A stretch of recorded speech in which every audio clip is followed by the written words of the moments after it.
Coming up on 5 Minute News. Supreme Court may not have final say in presidential election. Biden wins Michigan, Wisconsin, now on the brink of White House. And Trump backers demand Michigan vote center stop the count. It's Thursday, November 5. I'm Anthony Davis. While President Donald Trump wants the US Supreme Court to weigh in on a presidential race that is still too close to call, it may not be the final arbiter in this election, legal experts say. They said it was doubtful that courts would entertain a bid by Trump to stop the counting of ballots that were received before or on Election Day, or that any dispute a court might handle would change the trajectory of the race in closely fought states such as Michigan and Pennsylvania. With ballots being counted in many states in the early hours of Wednesday morning, Trump made an appearance at the White House and falsely declared victory against Democratic challenger Joe Biden. Trump railed against voting by mail during the election campaign, saying, without providing evidence, that it led to fraud, which is rare in US elections. Sticking to that theme, Trump said, "This is a major fraud on our nation. We want the law to be used in a proper manner. So we'll be going to the US Supreme Court. We want all voting to stop." Trump did not provide any evidence to back up his claim of fraud or detail what litigation he would pursue at the Supreme Court. Later in the day, his campaign filed to intervene in a case already pending at the Supreme Court, seeking to block late-arriving mail-in ballots in Pennsylvania. The Trump campaign and other Republicans have also filed various complaints in other states, including an attempt to stop votes being counted in Michigan. As of Wednesday evening, the election still hung in the balance.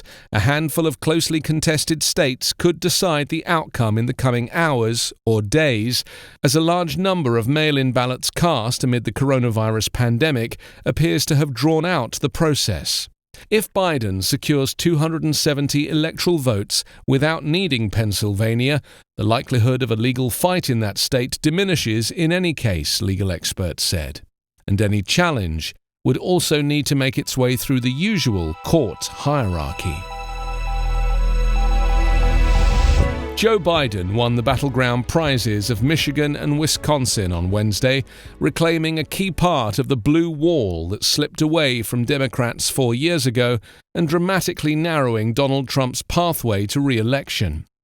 A full day after Election Day, neither candidate had cleared the 270 Electoral College votes needed to win the White House. But Biden's victories in the Great Lakes states left him at 264, meaning he was one battleground state away from crossing the threshold and becoming president-elect. Biden, who has received more than 71 million votes, the most in history, was joined by his running mate Kamala Harris at an afternoon news conference and said he now expected to win the presidency, though he refused to declare victory until every vote was counted. "I will govern as an American president," Biden said. "There will be no red states and blue states when we win, just the United States of America." It was a stark contrast to Trump, who on Wednesday falsely proclaimed that he had won the election, even though millions of votes remained uncounted and the race was far from over. The Associated Press called Wisconsin for Biden after election officials in the state said all outstanding ballots had been counted, save for a few hundred in one township and an expected small number of provisional votes. Trump's campaign requested a recount, though statewide recounts in Wisconsin have historically changed the vote tally by only a few hundred votes.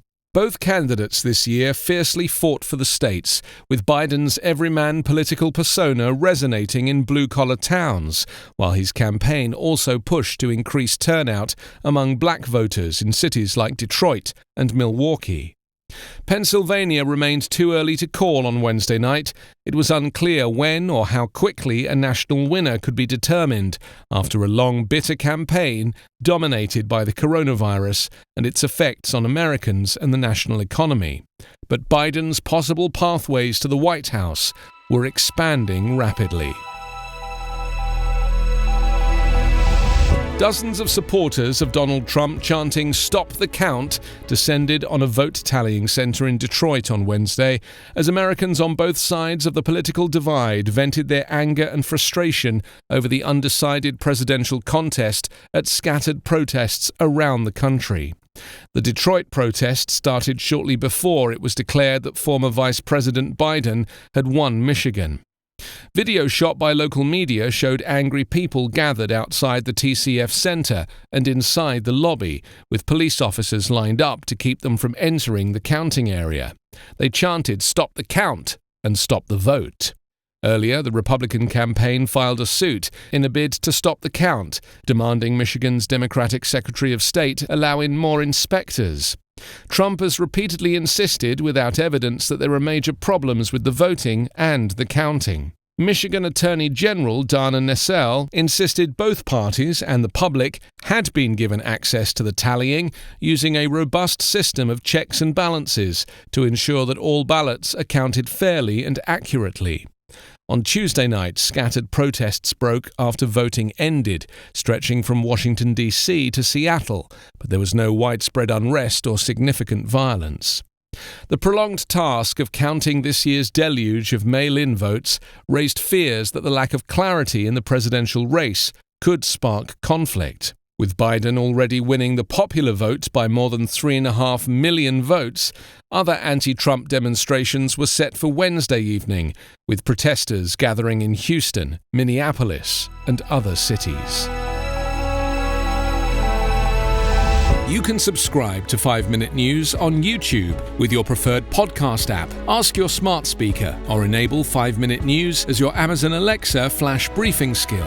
Please subscribe, rate, and review us at 5minute.news. 5-Minute News is an independent production covering politics, inequality, health, and climate, delivering unbiased, verified, and truthful world news daily.